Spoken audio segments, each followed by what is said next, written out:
I never thought I would end my days talking more to walls and clocks than to living people, but that has become my routine. My name is Gerald Whitmore. I am 76 years old, and I live alone in the house where my wife Margaret and I raised our only child, our daughter Elaine.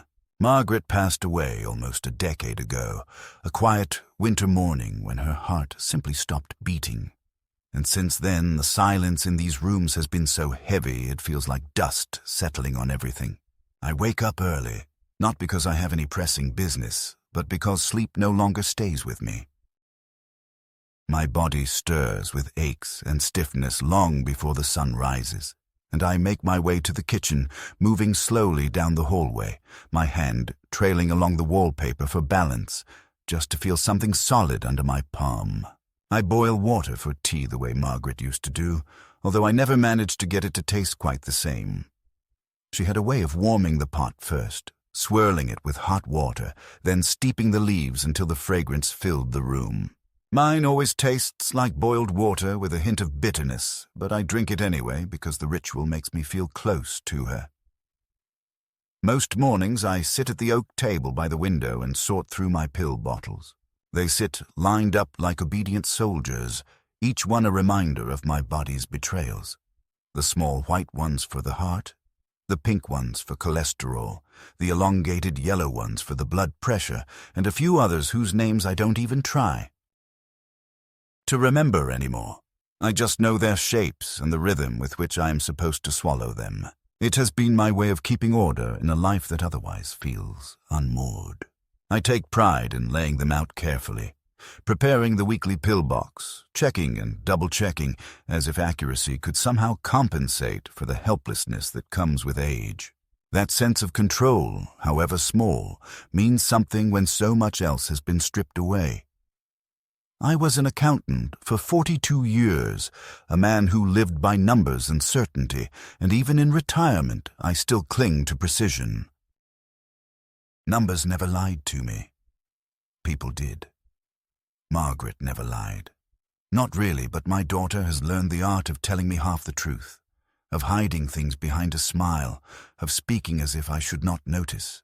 Elaine is 50 now, a career woman with a husband who, in my eyes, never once looked at me with respect, and 2 sons who treat me as if I am already a shadow. She comes around every week or so, sometimes less, often with the excuse that she is just checking in to make sure I haven't forgotten my medication or burned something on the stove.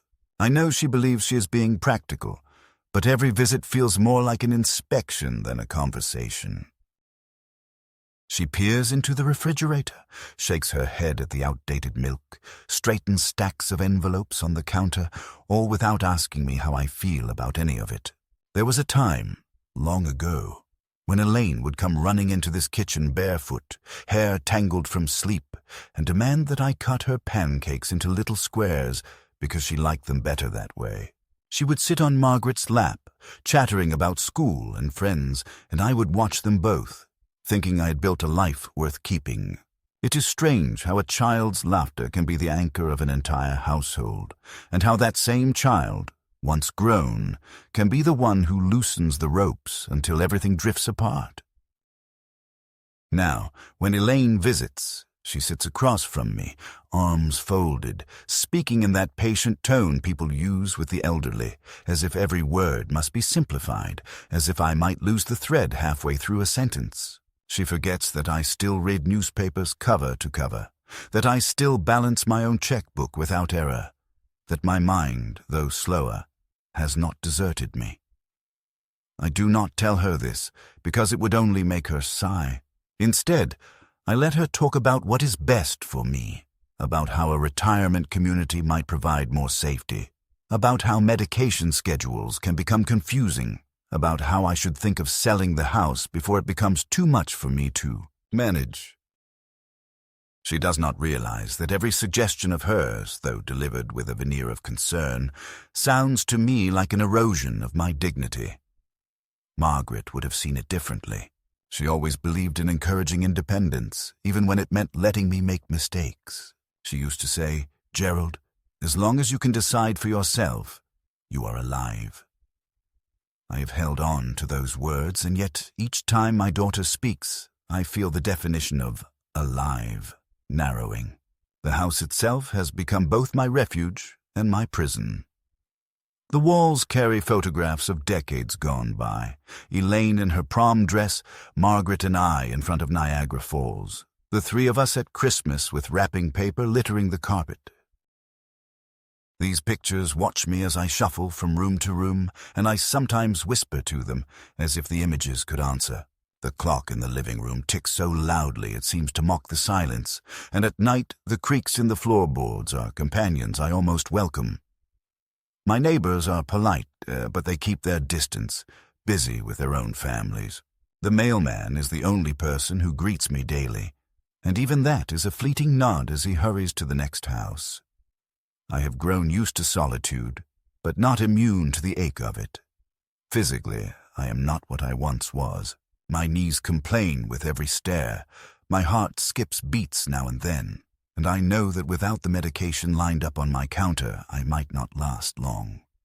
Still, I cling to the rituals that remind me I am not yet defeated. I mow the lawn slowly, leaning on the handle, pausing often to catch my breath, but I finish it myself. I drive only to the grocery store, short trips that make me feel like part of the world beyond these walls. And I keep my records neat, as if some invisible auditor might arrive one day to judge whether I have managed the last years of my life properly. That sense of order comforts me more than company ever could. Yet beneath all of this steadiness lies a quiet fear, one that grows each time Elaine visits. It is the fear that she sees me not as her father, but as a burden, a man already fading, someone whose choices no longer matter. I catch the quick glances she exchanges with her husband, the way they speak about me as if I were in another room, discussing what should be done, how much longer I can live on my own, what arrangements might need to be made. They underestimate me, thinking age has dulled not only my body, but also my perception. It has not. I hear, I see, and I remember. And I know enough to sense when the ground beneath me is beginning to shift. For now, I keep my suspicions folded inside, the way I keep Margaret's letters in the drawer of my nightstand. But I cannot help noticing the subtle changes in Elaine's behavior. She insists more strongly each time that she should handle my prescriptions, that it would be safer if she managed my pills for me, that at your age, Dad, mistakes can be dangerous. I nod politely, though the words sting. Dangerous, yes, but not because of my own hands. Dangerous because I am beginning to wonder whether the hands that reach into my medicine box truly mean to protect me or to hasten the quiet end that would make things easier for them. It is only a whisper of doubt for now, but in the silence of this house, even whispers echo loudly. It was in early spring, when the snow had finally begun to recede from the edges of the driveway and the ground gave off that damp smell of thawing earth, that Elaine announced she would be taking over my pills. She arrived on a Sunday morning, unannounced as usual, letting herself in with the spare key I had foolishly given her years ago, calling out a quick greeting while already moving through the kitchen as though it belonged more to her than to me. I was sitting at the table with my pill organizer open in front of me, carefully measuring the week ahead, and she stopped in the doorway with a look that managed to be both affectionate and reproachful. "Dad," she said, in that patient voice of hers, "you don't need to keep doing this by yourself anymore. It's too easy to make mistakes. We'll handle your pills from now on." She didn't ask. She didn't phrase it as a suggestion. She simply declared it, as if the decision had already been made somewhere else, without me. I looked up at her, the sunlight from the window falling across her face so that she looked, for a brief moment, like the little girl who used to tug at my sleeve when she wanted another bedtime story. But the softness of memory clashed with the firmness in her expression now, and I realized she was no longer the daughter seeking comfort, but the woman asserting control. I tried to protest gently, reminding her that I had been managing my medications without incident for years, that accuracy had been the cornerstone of my profession, and that I still retained enough sharpness to count out tablets correctly.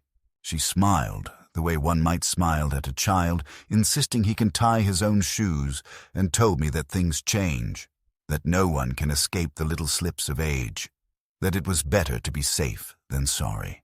I could feel the indignation rising in me, the sense that she was speaking not to her father but to some doddering ward, yet at the same time I felt the sting of doubt. Had I truly lost enough clarity to warrant her intervention? Was I becoming the man she described, confused and accident-prone, even though my mind told me otherwise? She reached across the table, closed the pill organizer with a snap, and told me she would bring a new one next week, a larger box with more compartments, one that she and her husband would fill for me every Sunday. "This way," she said. "You won't have to worry. You'll just open the right slot each morning and take what's there." Simple. The words sounded kind, but I heard in them something else, a note of finality, as though she had closed a door behind me and thrown away the key. Margaret's voice came back to me then, her insistence that as long as I could decide for myself I was alive, and I felt a chill despite the warmth of the kitchen. Elaine must have seen something flicker across my face, because she reached out and patted my hand, calling me Dad in that soothing tone that carried no warmth, only reassurance designed to quiet resistance. When she left later that afternoon, promising to return with a new pill box and a stack of neatly labeled bottles, I sat at the table staring at the closed organizer. It was such a small thing, really, the surrender of a routine task, but it carried with it the weight of something far larger.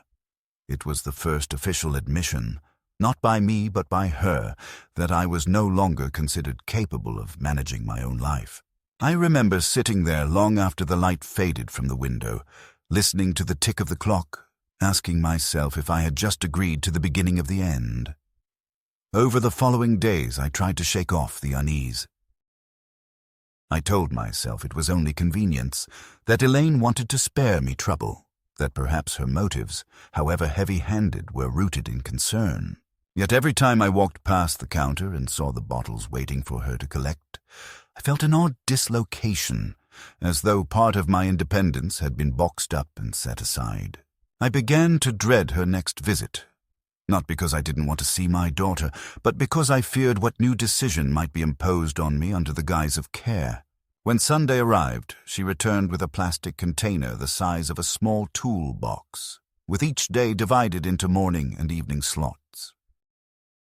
She took out my bottles, counted the pills briskly, and filled the compartments with a precision that might have impressed me once, but now only reminded me of how unnecessary it was. She spoke the whole time, explaining which pills went where, as though I hadn't been swallowing them faithfully for years, and when she finished, she snapped the lid shut with satisfaction and slid it across the table to me. "There," she said. "Now you don't have to worry about anything." I forced a smile, thanked her, and tried not to let her see how much it cost me. Inside I felt diminished, like a man rehearsing his own exit, a man whose choices were being whittled away piece by piece until nothing remained but compliance. That night, lying in bed with the pill box on the nightstand beside me, I stared at it for a long time, the compartments gleaming under the lamplight, and wondered whether I had just entrusted not only my health but my very life to someone who no longer saw me as a person in full. It was the smallest of changes, yet it carried the gravity of a storm, the kind you only recognize once it has already begun to tear at the roof over your head. At first I tried to convince myself that handing over the responsibility of sorting the pills was a small concession, nothing more than a daughter's concern expressed through practical means. But within weeks the uneasiness grew into something heavier, a stone lodged in the pit of my stomach that refused to be ignored. Each morning I would open the large plastic container Elaine had so proudly brought me, listening to the little click of the lid, and I would stare at the compartment as if it held not medicine but a puzzle I was no longer trusted to solve. The pills lay in neat rows, different colors and shapes like fragments of a mosaic. and although I recognized them all, something about the arrangement unsettled me. One morning, the compartment seemed to contain fewer pills than I expected. Another morning more, and though I had long ago memorized my regimen, I told myself that perhaps I was misremembering. Perhaps my eyes deceived me. Perhaps the doubt was mine. Alone, after all. Wasn't that exactly what Elaine had said? That confusion came with age, that mistakes were inevitable. It was easier to swallow the doubt than to challenge her. Easier to obey the instruction of the box than to raise questions that might sound like paranoia. But soon the body spoke in ways I could not dismiss. There were afternoons when a sudden fog would descend over me, leaving me drowsy at the kitchen table, the newspaper unread, my head sinking forward until I startled awake, not knowing how long I'd been gone. There were nights when my heart raced violently in my chest, thudding against my ribs as if trying to break free, leaving me clutching the sheets in fear that I might not live until morning. And there were mornings when my legs trembled under me, my balance uncertain, so that I had to grip the counter to steady myself. I thought at first these were simply the indignities of age, the inevitable decline that Margaret had been spared by dying too soon. But the timing began to trouble me. The symptoms grew more pronounced in the hours after I had taken the pills, and though I tried not to connect the two, the suspicion whispered persistently in the back of my mind. One evening Elaine came by with her husband, Robert, a man whose presence always filled the house with a kind of heavy silence, as if he were silently measuring every object for its worth, rather than noticing the memories attached to it. They brought take-out dinner, cartons of Chinese food that we ate in the living room while the television murmured in the background. Elaine asked if I had been taking my medication on schedule, and I answered truthfully that I had followed the compartments exactly as she had set them. She nodded approvingly, as if I were a student passing a test, and told me how relieved she was to know I wasn't forgetting. Robert added with a faint smirk that it was best to keep things simple at my age, best not to strain myself with too much responsibility. I laughed along stiffly, though the words cut deep. I remembered a time when he came to me for advice about mortgages and investments, when my knowledge was something he envied, and now he dismissed me as though my mind had already withered away. Later that night, when they had gone, I emptied the day's compartment into my palm and studied the pills carefully. I knew the shapes, I knew the dosages. I'd read the instructions from my doctor so many times that they were etched in memory, and yet something seemed wrong. There were 2 small white tablets of the heart medicine where there should have been one, and the blood pressure pills seemed absent altogether. I sat there under the dim light of the kitchen, my hand trembling slightly, trying to decide whether my recollection was faulty or whether the arrangement before me was not a mistake at all. It is a terrifying thing to be unsure of one's own mind, to realize that doubt corrodes even the most basic certainties. I considered calling Elaine, but I could already hear her voice telling me that confusion is normal, that I had probably taken the missing pill earlier without realizing it, that I should stop worrying so much. So I said nothing, replaced the pills in the compartment, and went to bed uneasy, listening to my heartbeat as though it were a ticking clock counting down. The next day I resolved to pay closer attention, to keep notes the way I once kept ledgers, to track not only what pills appeared in each slot, but also how I felt afterward. I found an old notebook in the drawer of Margaret's writing desk and began to record the colors and numbers each morning, writing slowly but carefully, my accountant's instinct returning with each line.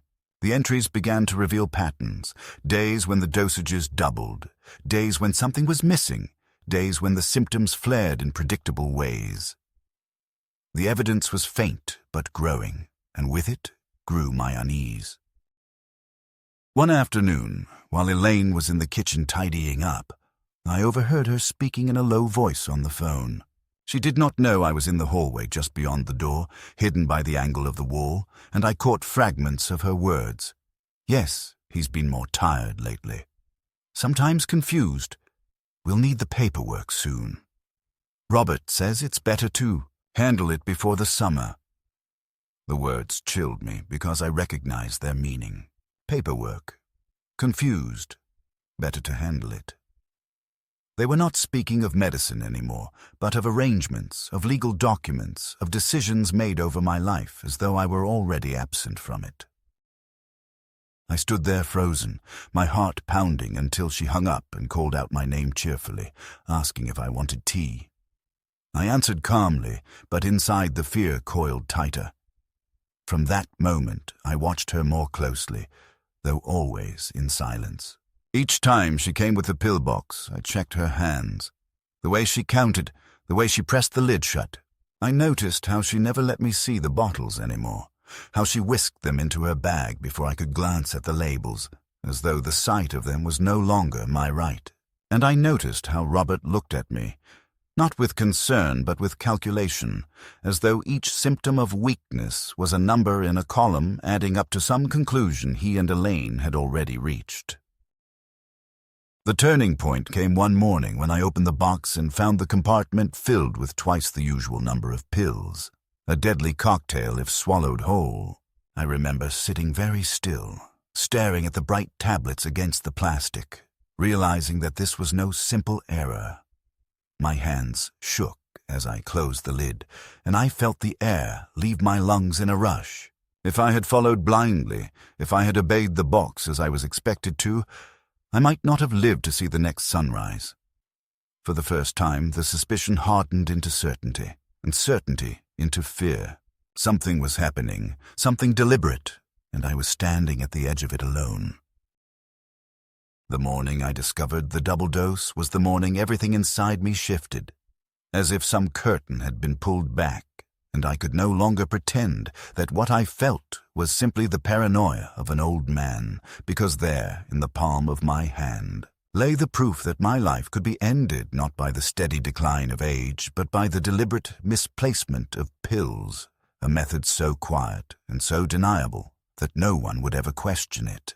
I sat at the kitchen table staring at the pills for what felt like hours, listening to the relentless ticking of the wall clock and feeling the weight of realization pressing against my chest. My own daughter, the child whose forehead I kissed when she had fevers, the girl I taught to ride a bicycle in the church parking lot, the young woman whose wedding toast I rehearsed for weeks, had either through negligence or intention placed me in the path of death. And that knowledge seeped through me like cold water. It was not just the mistake itself. It was the certainty that if I mentioned it, she would smile patiently and tell me that confusion was normal, that perhaps I'd miscounted, that stress can make things seem different than they are. She had already been laying that groundwork for months, planting the idea of forgetfulness, of decline, of incompetence, so that if I spoke up, I would sound only like a man slipping into dementia, and the more I thought about it, the clearer it became. That I was being maneuvered into a position where my own testimony about my life would carry no weight. That afternoon, I made an appointment with my doctor, a man I'd known for 20 years, who had seen me through Margaret's illness, and who, though younger than me by decades, still sometimes listened as if my words carried authority. I brought with me the pill box, careful not to disturb the evidence, and when I laid it on his desk and showed him the duplicate dosage, his face changed in a way that told me he understood the seriousness immediately. He asked questions about who prepared my pills, how often, whether anyone else had access, and though I tried to speak calmly, my voice shook as I admitted that my daughter insisted on managing them. He frowned, leaned back in his chair, and said that such a dosage, if swallowed, could very easily have triggered a heart failure in someone with my condition. He offered to document his findings in my file, and for the first time I felt the ground steady beneath me. If Elaine tried to argue that my memory was failing, at least there would be a professional record that I had noticed an error and brought it forward. It was a small shield, but in that moment it felt like armor. On the way home, I thought about Margaret, about how she would have reacted if she had known that our daughter was not simply neglectful, but perhaps dangerous. Margaret had always given Elaine the benefit of the doubt, even when the girl was selfish or cold, insisting that she would soften with time, that once she had children of her own, she would understand the value of family.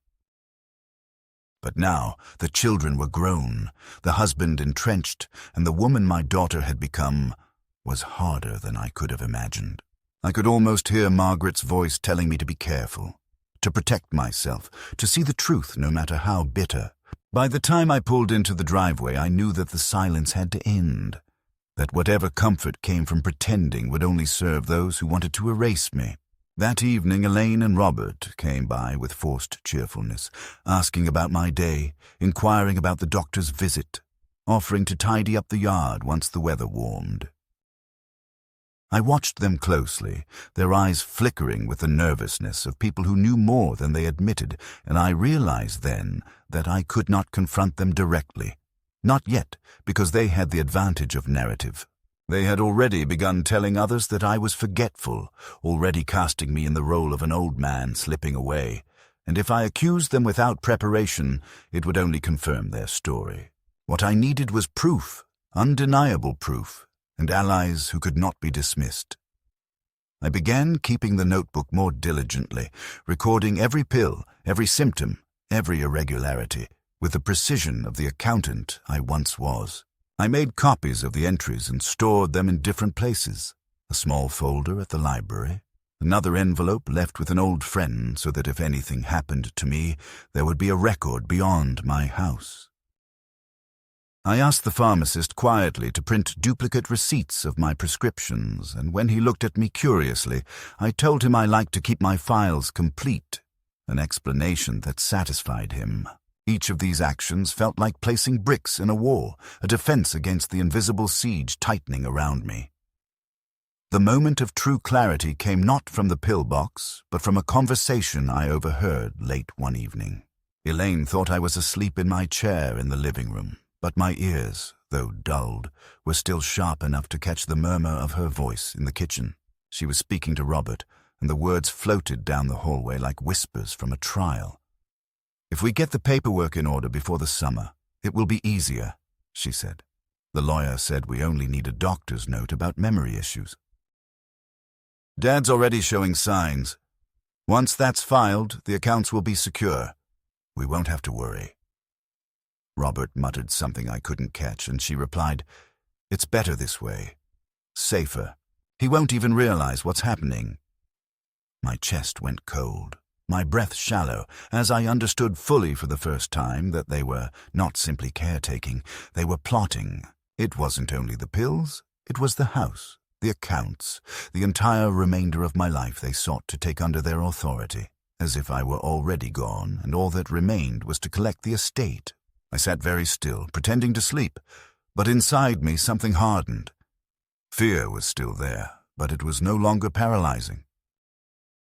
It was the kind of fear that sharpens into resolve, that forces a man to prepare for a fight he never thought he would have with his own blood. From that night onward, I knew there would be no returning to the illusion of safety, no pretending that Elaine's intentions were merely misguided love. This was war, silent and polite on the surface, but war nonetheless, and I would not surrender quietly. Once the veil was lifted, and I knew beyond denial that my daughter and her husband were maneuvering not simply to control my medicine, but to wrest away every last decision of my life, the world around me began to feel both sharper and more dangerous. As though the familiar walls of my own house had become a stage set where every sound carried double meaning and every gesture hid an intention. I found myself watching the pillbox as though it were a weapon disguised as a household object, and each time I lifted the lid I did so with the same tension one feels handling something volatile, knowing it could explode if handled without care. I continued to make meticulous notes in my ledger, each entry a small rebellion against the narrative of forgetfulness they were weaving, and with each page I filled, I felt a strange mixture of dread and vindication. Because the more I wrote, the clearer it became that the errors in dosage were not random slips, but part of a pattern that would, if followed blindly, shorten my life under the guise of care.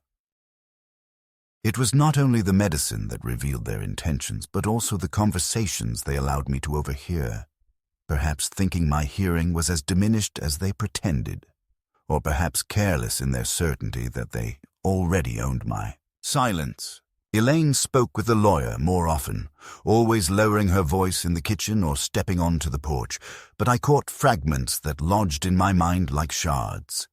Guardianship, transfer of assets, power of attorney, words that to an accountant carry precise meanings, words that spell the stripping of independence, the legal death of a man still breathing.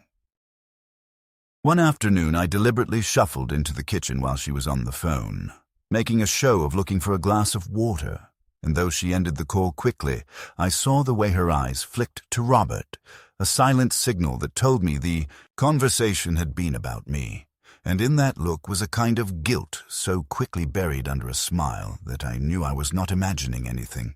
Robert, for his part, grew bolder in his disdain. He began to make small remarks that would seem like jokes to an outsider, but to me carried the sting of preparation. "Don't worry, Dad," he said one evening when I mislaid my reading glasses. "We'll take care of everything once you don't remember where the house is either."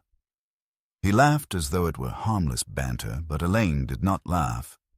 She looked at him sharply, then at me, as though gauging whether I had understood.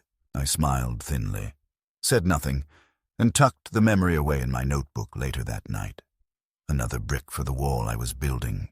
The strain on my body deepened, and there were days when I could feel the pulse in my temples hammering harder than usual, when dizziness made me grasp the edge of the table to remain upright, and I realized with a sick certainty that the dosages were not only inconsistent but dangerous.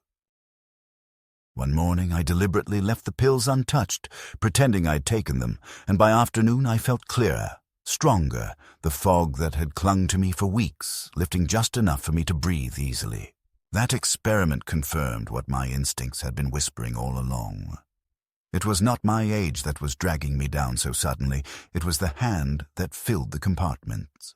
I began discarding certain doses, hiding them in the hollow space behind a loose tile under the sink, knowing that if I threw them in the trash, Elaine might notice, and soon I had a little collection of white and pink tablets tucked away, each one a piece of evidence that could one day speak on my behalf if my voice was silenced. The psychological pressure increased as well. Elaine began to speak more openly about the future, not in terms of holidays or family gatherings, but in terms of arrangements. "It's just practical, Dad," she would say, sitting across from me with a folder of brochures for assisted living facilities. "These places are wonderful, with trained staff, social activities, medical supervision 24 hours a day. You'd be safer there, and Robert and I would have peace of mind." I looked at the photographs she slid across the table, images of smiling gray-haired residents playing cards or doing chair exercises, and felt my chest tighten. They looked like prisons disguised as resorts, and I could imagine myself there, another old man parked in a recliner while strangers dictated every aspect of my life. I told her firmly that I would not leave my house, that as long as I could walk and speak I would live where Margaret and I had built our years, and she sighed as though indulging a stubborn child, saying softly, "We'll see, Dad, we'll see." The words were not a concession. They were a promise that the decision would eventually be taken out of my hands. It was around this time that I noticed changes in the way my neighbors looked at me. Mrs. Keating from across the street asked kindly if I was managing all right, and when I said yes, she tilted her head and murmured that Elaine had mentioned I was sometimes forgetful, that she had found me wandering outside at odd hours. The shock of hearing this was like a blow to the chest. I had never wandered outside at night. I had never forgotten where I lived, but my own daughter was planting stories among the community. Stories that would, when repeated enough, form the image of a man no longer competent. Even the pharmacist gave me a strange look when I picked up a refill, asking politely if I wanted him to go over the instructions again, just in case. I smiled, said I remembered perfectly, but inside I burned with the knowledge that Elaine was poisoning not only my body but also my reputation, one whisper at a time. The culmination of this escalation came the evening I overheard them arguing in the kitchen while they thought I was asleep in the living room. Robert's voice was raised, sharp with impatience. "We can't drag this out forever," he said. "The accounts are just sitting there, and the house is worth more now than it's ever been. What if something happens before we've secured it? What if he changes the will?" Elaine tried to shush him, but he continued, "The longer we wait, the harder it will be. You said the doctor would sign off. What's the delay?" I could feel my throat tighten as I listened, realizing that my own flesh and blood were treating my continued survival as an inconvenience, a risk to their plans, and though Elaine's reply was softer, I caught the words, "Be patient," and "soon," and one more note from the doctor. That was when I understood fully that this was not care gone astray. This was premeditated. This was an attempt to erase me on paper before my body had even surrendered. From that night forward, every sound in the house became suspect, every conversation a potential piece of evidence, and I began to live in a state of hypervigilance I had never known even in my working years. I locked my bedroom door at night, though I knew it would not stop them if they wished to force it, and I began hiding my important documents in places even I could barely remember, rotating them weekly so that if Elaine searched, she would not find anything. I contacted my lawyer quietly, arranging a meeting under the pretense of updating my insurance, and there I told him everything, every suspicion, every note, every misplaced pill. He listened carefully, his brow furrowed, and finally told me that I must be cautious, that if Elaine and Robert were already preparing guardianship papers, they might try to present me as delusional, and that my best defense was to document meticulously and to undergo an independent medical evaluation proving my competence. I agreed, feeling both humiliated and strangely empowered, because though it pained me to have to prove my sanity, it also gave me a weapon to counter theirs. I left that office with a strange mixture of fear and determination coursing through me. Fear that my own daughter would not stop until she had me declared incompetent, and determination that I would not let her succeed. The days that followed were filled with small tests of will, pretending to take the pills while secretly discarding them, enduring Elaine's patient smiles without betraying my knowledge, answering Robert's condescension with silence while noting every word. Each act of endurance felt like a battle won in a war I had never asked for. And though I felt older than ever, I also felt more awake, more alive than I had in years. Because nothing sharpens a man's sense of self like the realization that others are trying to erase it, and nothing steels his will like the knowledge that survival itself has become an act of resistance. The day I finally decided to act did not arrive with thunder or revelation, but with a quiet inevitability, as if all the pieces of dread and suspicion I had been gathering in my notebook had finally assembled themselves into a picture too clear to deny. I woke early that morning, the house still cloaked in grey light, and sat at the kitchen table staring at the pillbox Elaine had filled 2 days earlier. The compartments gleamed under the dim bulb, little plastic coffins, and I realized I could no longer live with the ritual of lifting those lids, pretending obedience while secretly discarding half the contents, because each time I played that charade I gave them more control over me, allowed them to believe they were steering the course of my life. I thought of Margaret, of her insistence that as long as I decided for myself, I was alive, and I knew that the only way to honor her memory was to reclaim what remained of my autonomy. That morning, instead of taking the pills, I carried the entire box in a small brown bag and drove myself to the doctor's office without telling Elaine.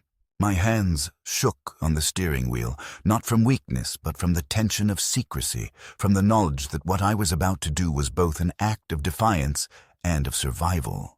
When I placed the pillbox on his desk and asked him to examine it, he frowned as he counted, his lips pressing into a thin line, and after several minutes he looked at me gravely and said what I already knew.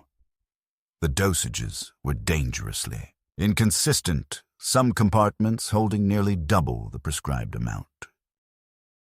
He wrote a detailed note, stamped and signed, documenting his findings, and when I asked for a copy, he handed it to me without hesitation. That paper felt heavier than any document I had ever held in my career. It was not just a note, it was a shield, proof that my mind was intact and that the danger was real. From there, I went directly to my lawyer, carrying both the doctor's letter and my notebook filled with weeks of entries. I laid everything on his polished wooden desk and watched his eyes move across the pages, his expression tightening as the pattern became undeniable. He asked me if I wanted to file a criminal complaint, if I believed my daughter's actions were deliberate attempts on my life, and I told him that intention was harder to prove than effect, but that I knew in my bones what was happening. He nodded slowly and said that, even without criminal charges, the evidence was strong enough to revoke any attempt at guardianship, and that we could immediately draft new documents securing my estate in ways Elaine could not touch. I authorized him to rewrite my will, removing her entirely and leaving what I had to my grandchildren only on the condition that neither she nor Robert be granted control. It was the most painful signature I have ever placed, the severing of a bond I had once believed unbreakable, but as my pen scratched across the paper, I felt a grim relief, as though I had cut away a tumor before it consumed the rest of me. That evening when Elaine arrived, breezing into the house with her usual air of brisk competence, I was waiting for her at the table. She carried a new set of bottles in a paper bag, ready to refill the compartments, but I stopped her with a raised hand. "You don't need to do that anymore," I said, my voice calm but sharper than she expected. She blinked, startled, and tried to smile. "Dad, don't be stubborn. You know it's safer if I handle this." I slid the doctor's note across the table toward her, watched her eyes scan the words, and saw the color drain from her face. "The pills have been wrong for weeks," I told her. "Not once, not twice, but repeatedly. The doctor has confirmed it. I know what you've been doing, Elaine, and I won't allow it any longer." For a long moment she said nothing, only stared at the paper as though it might vanish if she willed it hard enough. Then she tried to laugh, a brittle sound, and insisted it must have been an accident, that perhaps she was tired, that filling pill boxes was more confusing than I realized. But I shook my head. "I was an accountant for 40 years, I said. "I know the difference between a mistake and a pattern. And I've heard your conversations. I know about the guardianship, about the lawyer, about Robert's impatience to claim this house. You've forgotten that even an old man can still hear, still think, still remember." Her lips pressed into a tight line, the mask of concern cracking to reveal something colder beneath, and she whispered, "You don't understand, Dad. We were only trying to protect you." I leaned forward and answered, "No, you were trying to erase me before my time." The silence that followed was so heavy I could hear the ticking of the clock on the wall like a hammer striking metal. Finally, she gathered the papers, shoved them back toward me, and muttered something about leaving. Robert was waiting outside in the car, and when she walked past me to the door, she did not meet my eyes. I let her go without another word, because there was nothing left to say. The truth had been spoken aloud, and whatever bond of trust remained between us was shattered beyond repair. That night I locked the doors and sat in the living room with Margaret's photograph on the mantel, staring at her face and asking silently if I had done the right thing. It felt like betrayal to cut off my only child, yet I knew the greater betrayal would have been to let her succeed, to allow myself to be silenced in the name of her convenience. For the first time in months, I swallowed my pills with certainty, each dosage measured correctly by my own hands, and though the bitterness lingered on my tongue, it carried with it a strange sweetness, the taste of survival.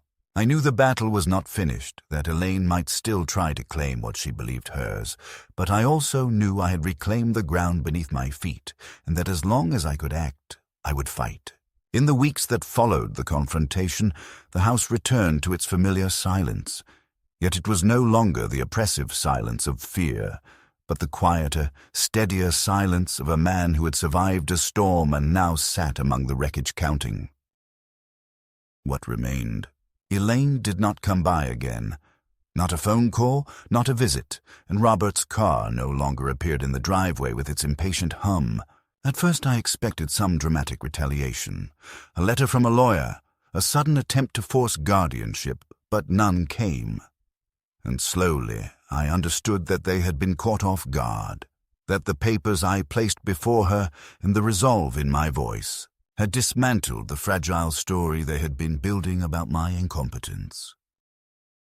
Without the narrative of confusion, without the doctor's complicity, they had nothing, and so they chose the only weapon left to them: absence.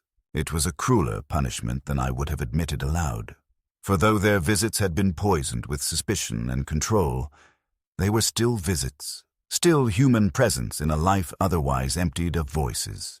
Now the house was truly mine again, but at the cost of blood ties severed, and each night as I sat by the lamp with Margaret's photograph, I felt the weight of solitude heavier than before. Yet along with the loneliness came a strange pride, a sense that I had drawn a line and held it, that I had refused to let myself be erased, and that dignity, though it cannot be touched or measured, has a taste sweeter than companionship offered in. Deceit. I carried on with my routines as if to prove to myself that nothing essential had been lost.